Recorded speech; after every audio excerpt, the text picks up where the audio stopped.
Yeah, you read that right, folks. You probably started watching this just wondering what kind of person would title this video with such a crazy, idiotic oxymoron such as the most expensive bargain? What does that even mean? Well, let's get into it. Right out the gate, let me give you some disclaimers. 1, this is not going to be an official review, but more of an overview, focusing on the reasons why I think it is still a bargain despite the asking price of a whopping $7,000. The AV10 has been out for many years now and has gotten extensive coverage all over social media and the internet. But I do suggest checking out the glowing review on the Audioholics website because it goes over some benchmarks with tools that I just don't have access to. So if you're all about numbers and charts and graphs, check out the article, which I have put in the description below for your convenience. But in a nutshell, the benchmark results are very impressive. It seems like the few shortcomings its predecessor had, the AV8805, were all corrected with the AV10. And disclaimer number 2, Marantz was kind enough to send out this unit for the foreseeable future, and trust me, many of my videos coming out in 2025 will be revolving around the AV10 because of all the many features it has and all the incredible things it can do. And despite what so many people might think when seeing a YouTuber such as myself saying such wonderful things about a $7,000 home theater processor, I am not being paid 1 penny by Marantz to make this or any other video surrounding the AV10. Marantz sent this to me because they know in general I'll be making videos about it, but they saw the value in that. But I promise they have absolutely no say in what I publish. I didn't have to send them a rough draft for their approval, nor will they screen any video beforehand. Phew, glad I got that off my chest. Let's start this journey by educating you all on the general sense of AVR and PrePro tiers. For those unfamiliar, PrePro means preamp processor, meaning it has no internal amps and must be powered by external amps, unlike your garden variety AVR, which has amps already inside. So it can decode and process audio as well as power your speakers. Make sense? AVR, all in one. PrePro, a preamp that needs the help of external amps to actually power your speakers. A system also known as separate, because you're dealing with separate components. In these tiers, I'm just going to give you a couple examples because it would take me forever to go over every AVR and processor available. Starting with tier 1, that's what I would call the micro budget AVR. Anything under $500 basically, which will typically be a 5.1 or 7.1 AVR. Pretty much every AVR manufacturer has a micro budget option in this tier, like Sony, Denon, Yamaha, Onkyo, etc. The Sony STR-DH790, for example, is still the AVR I recommend for anyone wanting to check out Dolby Atmos for the first time without spending loads of cash. It's been around since 2018, but it still sells, man. Tier 2 I would call budget AVRs, which would be anything from $500 to $1,000. That's mostly when you're dealing with 7-channel and a couple 9-channel AVR offerings. The Onkyo TX NR7100 is an excellent budget option that gives you 9 channels. And even the Onkyo RZ50, which is overall a better AVR with all its features and a full set of pre-outs, and can be found a lot these days for only $999. Whoa! Tier 3 is what I like to call the low-mid tier, which would set you back anywhere between $1,000 to about $2,000. That's when you're dealing with more power, 9 to 11 channel support, multiple zones if you like that, usually a full set of pre-outs so you can even connect external amps to power your speakers, overall more bells and whistles, etc. The Denon X3800H is where it's at in this tier, which I still think is one of the best bargains in this category, supporting 4 subwoofers, a full set of pre-outs, all the immersive audio formats you could ever want. Boom. Tier 4 I just called a straight mid-tier. That's anything $2,000 to $4,000. The flagship Sony AZ7000ES is in this category, supporting up to 13 channels, and the Denon X6800H, which would be my go-to AVRs in this category. But I also need to mention a few budget-friendly preamps in this category, namely in the Emotiva MC1, ToneWinner AT300, and IOTA AVX17. Yes, the preamps themselves are below the price of admission in this tier, but since they are preamps, you need external amps to power your speakers. So once you add those in, you're looking at somewhere between $2,000 and $4,000. So there you go. I rocked the IOTA AVX17 for a couple years in my previous theater, and it was worth every penny, giving me pretty remarkable cinematic experiences at home on a mid-tier budget. and along with the Outlaw Model 7000X and Emotiva Basics external amps. Tier 5 I like to call the high-mid tier. There aren't a lot in this category as it is, so this spans from $4,000 all the way to $10,000. This includes hybrid AVR preamps from the likes of Arcam and Anthem, like the Arcam AVR 31, as well as the Anthem MRX 1140. But also in this category are pre-pros like the Arcam AV41 and Anthem AVM 90. Even the JBL Synthesis SDP58 PrePro sits in this category. And of course, you guessed it, the Marantz AV10. So now you might be thinking, Elon, on what planet do you live on where $10,000 and under could be considered high-mid tier? Are you insane? Oh no, my friends, not at all, because I know some of you out there who have been in this crazy home theater hobby for quite a while now know exactly where I'm headed next. The cream of the crop,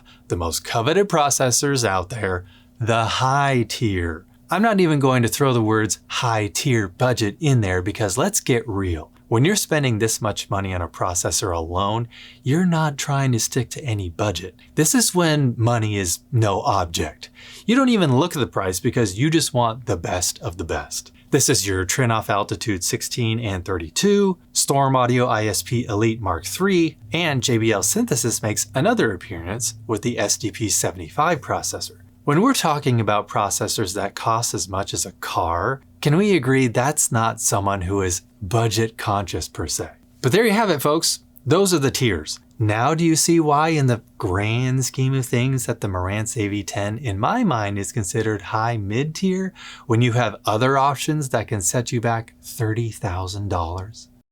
Next, let's talk about immersive audio formats. The AV10 supports them all. I mean all. Dolby Atmos, not just DTS:X, but DTS:X Pro, since it supports more than a 7.1.4 system, IMAX Enhanced, and RO3D. Other pre-pros in its class don't support all of the major immersive formats. The Arcam AV41 doesn't support IMAX Enhanced. The Anthem AVM 90 doesn't support RO3D. The only other pre-pro in its class that does support them all is the JBL Synthesis SDP58. But I'm not sure if you know this about JBL and Arcam, which are both owned by the same parent company, but their user interfaces are notoriously clunky and outdated. The AV10 has the newly redesigned menu system that you can find in their most recent cinema line, like the Cinema 50, Cinema 70S, which I had in my living room for a while, and so on. Focusing on great sound is one thing, but also having an easy to read, nice looking aesthetic really makes the setup experience that much easier.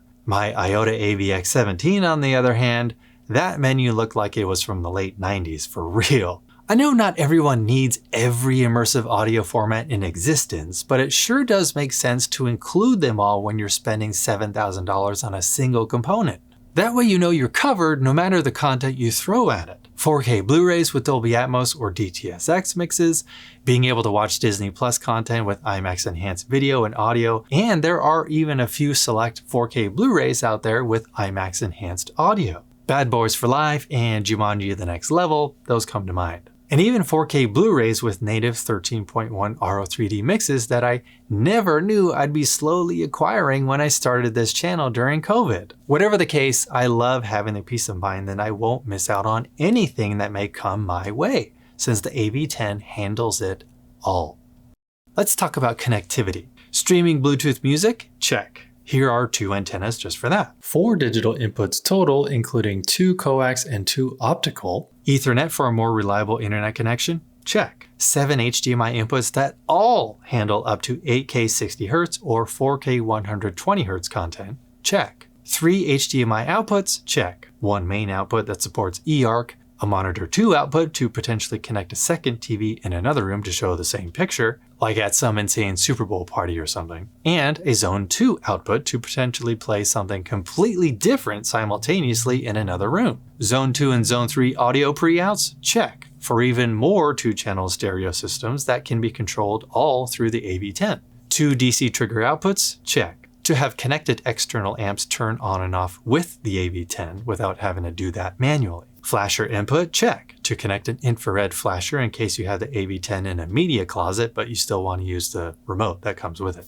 A special amp control section, check. If you also happen to purchase the accompanying 16-channel amp 10 from Marantz, which syncs power, standby, and lighting controls between the two units. Remote control in and outs, check. RS232C input, check, for use with smart home protocols like Control 4. Phono inputs and grounding pin, check, to connect your turntable. AM/FM radio antenna inputs, check. Stereo analog audio inputs supporting both RCA or XLR connections, check. To connect a fancy CD player, or like in my case, I connected the XLR analog outputs of my Magnetar UDP-800 to the Marantz so that I could play CDs and use the DAC inside the Magnetar for some pure music listening bliss. RCA audio inputs, check. To connect more legacy source components. A total of 4 independently controlled subwoofer inputs, check, supporting either RCA or XLR connections. Which is great because I prefer XLR connections, but 2 out of my 4 subwoofers only support RCA. So I can utilize both connection types. And then this massive pre-out section where you can connect up to 17 channels. Front, center, surround back. Front wide has its own dedicated section, front height, rear height, middle height, and then your RO3D specific channels, center height, and voice of God. But remember, even though you can connect a total of 17 speakers, the AV10 can only process a total of 15 simultaneously. But that's okay. This allows me to connect all of my 17 speakers in my new office theater so they're ready to go. But when I'm watching ATMOS, DTS:X, or IMAX Enhanced content, it conforms to a 9.4.6 configuration, so 9 ear level speakers including front wides and 6 heights. And when I'm watching native RO3D content or utilizing the Aromatic Up Mixer, it automatically switches to a 13.1 RO setup, which includes 7 ear level speakers, no front wide support, FYI. But then I have front heights, surround heights, center height, and voice of God. The older AV8805 can almost pull this off, but it only has 15 connections and 2 subwoofer outputs and can only process up to 13 channels. So I could pull off a 7.2.6 or 9.2.4 configuration, but if I wanted a 13.1 RO3D setup, I would have to switch out the rear heights for the surround heights and switch out the front wides for the center height and voice of God every time. Kind of annoying. The convenience of not having to worry about disconnecting and reconnecting anything to do Atmos versus RO tests is going to be incredible for me in this new office theater. I honestly doubt Marantz realized a crazy person like me was going to do these kinds of tests, but I sure do applaud them for adding 2 more channels in the AV10 compared to the AV8805. So I could ultimately pull off 2 different monster configurations so easily. I just set it and forget it. Boom. Now let's talk about room correction. The AV10 comes equipped with Odyssey multeq-x T32, as do all Denon and Marantz products, which is okay, but it does support direct live room correction software, although it is an additional expense. As of this recording, direct live room correction limited bandwidth, meaning it corrects most of the problematic frequencies between 20 to 500 Hz, will set you back $259. Full bandwidth room correction is $349. As far as bass control, direct live no longer offers single or multi-sub options. It's just all-inclusive now. Bass control now says it supports unlimited subwoofers for $299. But if you decide to get full bandwidth and bass control, you can save $50 by getting the bundle offer for $599. Not cheap, but Direct Live is still one of the best consumer-grade room correction software packages on the market today. But if you like tinkering on your own with even more manual control, along with using something like REW and a UMIC 1, the AV10 supports Odyssey multeq-x, which is basically Odyssey on steroids, allowing for precise timing between your main listening position and all your speakers and all your subwoofers, EQing with an unlimited number of bands you can tweak, and that only costs $200. So there's the difference. More things happening automatically with Direct Live for $600, or you could save $400 and do a little bit more work by yourself using multeq-x. The choice is yours. Let's talk about something that is a first for Marantz when it comes to bass management. I already mentioned all 4 of the subwoofer outputs can be independently controlled. It's not just a single LFE channel split into two like most AVRs these days. It is 4 separate channels. There is now a feature called LFE routing, which allows you to send a copy of the LFE information to any speaker in your system that is set to large. But this feature comes with a warning. In fact, let me read what Gene from Audioholic said in his official AV10 review online. LFE routing is a first for any Japanese-based AVPs or receivers, and I am so ecstatic about this. This feature is typically reserved for the very high-end processors from the likes of Trinoff and Storm Audio. I do caution users to use this feature with great caution, and only if your unbass managed speakers are capable of handling deep LFE bass effects. Most tower speakers are not. I would also suggest starting at -6 dB or -10 dB and not leave it at the default 0 dB. So yes, only if you have cinema speakers that can handle LFE signals. But the fact that this feature is even in a $7,000 PrePro is remarkable. Gene even said this feature is usually only reserved for Trinoff and Storm Audio processors that cost at least $18,000. In addition, you can also set up directional bass. If you have 2 or 4 subwoofers connected, you can get LFE information sent to specific zones and not just play out of each subwoofer simultaneously. So if there is a moment in which an audio object is panning around the room, the LFE will move with it, front to back, side to side, etc. I have yet to get a feel for this feature, but I am excited to see what it can do. And on top of that, sub number 4 specifically can be set to a tactile transducer if you want a bass shaker installed in your seat or your couch, for example. Again, these are bass management features typically reserved only in Trinoff or Storm Audio processors until now. So the AV10 is in a class all of its own at this price point. Beyond that, it supports every conceivable software feature you'll also find in many other AVRs and PrePros these days, like Bluetooth audio support, including both receiving Bluetooth from compatible mobile devices, but also transmission to a pair of Bluetooth headphones. It also supports wireless music via AirPlay 2 or HEOS, high-res audio, works as a Roon player, next-gen gaming features, works with Amazon Alexa and Google Assistant, has a toroidal power supply, and comes equipped with Marantz's proprietary HDAM circuit boards. Every box you could think of, the AV10 has checked them off. And yeah, there you have it, folks.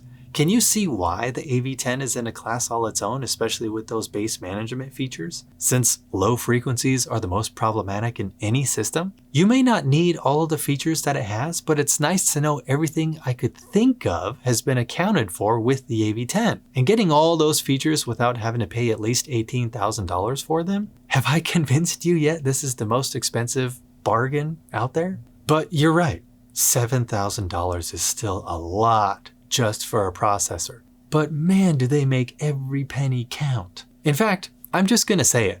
This is the point of diminishing returns. The AV10 is the top of the bell curve. Beyond this, it all goes downhill when it comes to what you get compared to what you pay for it. The only other contender in this class is the Anthem AVM90, and it's currently $500 more than the AV10. Granted, it comes with Arc Genesis room correction built in, which is very extensive and packed with features to dial in your system precisely. And honestly, that's roughly what you pay if you want to get the Dirac Live bundle offer. So 6 of one, half a dozen of the other, you know? And if that entices you, Audioholics has done an extensive comparison between the AV10 and Anthem AVM90, if you feel so inclined, which I have also put in the description below. We all gotta help each other out, so I have no shame in pointing you towards other information out there that can help you make a more informed decision in this crazy home theater hobby. So what do you think, my friends? Are you convinced yet? Is it a bargain after all with all those features despite the price of admission? Have I educated you thoroughly on the different pricing tiers of AVRs and PrePros out there? Can you see why $7,000 in the grand scheme of things really isn't that expensive compared to the other options out there? I sure hope you're on the same page as me. And with that, this world is crazy as it is, so please be kind to each other out there. You just never know what someone is going through, honestly. Don't just watch TV and movies, experience them on a more cinematic level with the Marantz AV10. And of course, appreciate sound design.